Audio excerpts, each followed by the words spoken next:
one thing that stands out is obviously with regard to God's people, the things that happen to them are very much connected to their fidelity or infidelity to God.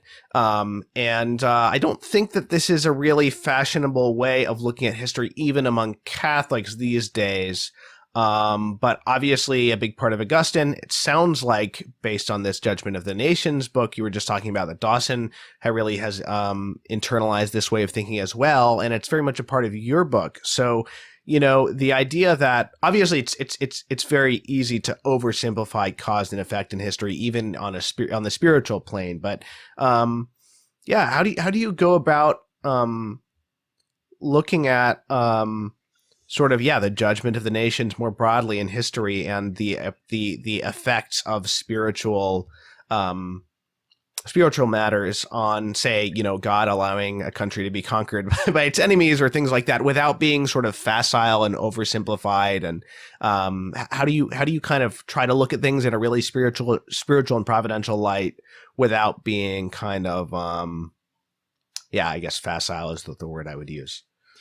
Yeah, and I mean, these are just these are hypotheses, really, but it's really drawing on the saints. So, for example, when we look at the responses to the rise of Islam, when it invades most of Eastern Christendom, that all of the Middle East used to be Christian, how do the saints understand that? And they see this thing happening. How do they understand that? Well, I quote in my book various saints from various sides, even a Jewish source, that all say, well, this is the wrath of God that's come upon us for our sins, so we need to do penance. And Christopher Dawson also says the same thing.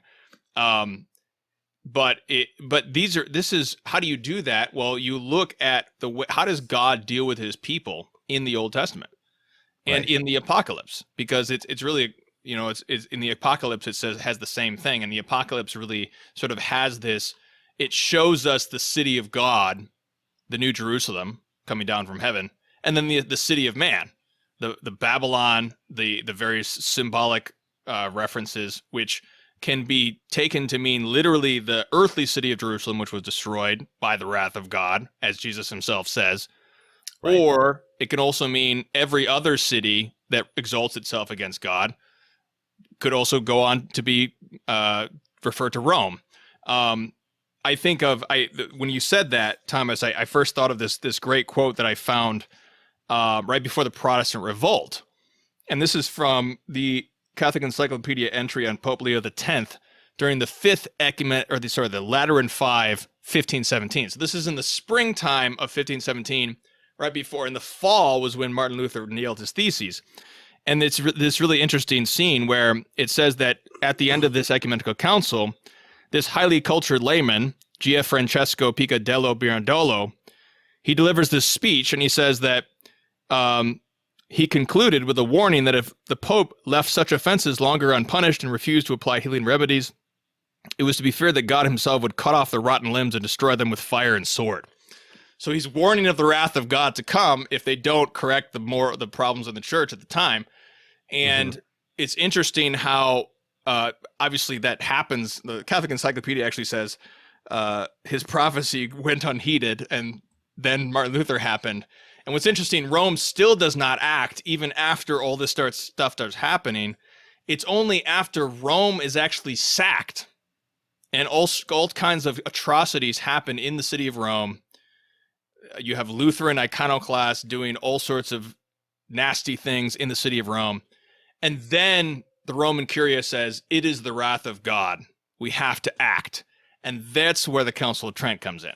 So we have this, it's sort of, on the one hand, we don't want to be too dogmatic about this and say, well, like, this is dogmatically, we should clearly understand that this is the wrath of God, or this message telling us this, or whatever. On the other hand, it's kind of like simple, pious Catholics just kind of understand this. It's like, well, wrath of, World War II happened, therefore the wrath of God. Like, we have Fatima, which warns of this greater wrath to come, which is this sort of universal public, private revelation, but it's also public revelation in that sense. And so it's in a sense, it's like every sort of common layman should be able to just kind of understand that. Like, we have a world war, clear that the wrath of God is come upon us. Let's do penance. So that's kind of, I think we shouldn't be too dogmatic about it, but at the same time, I think this is something that we can all, like the sensus fidelium, should be able to grasp this.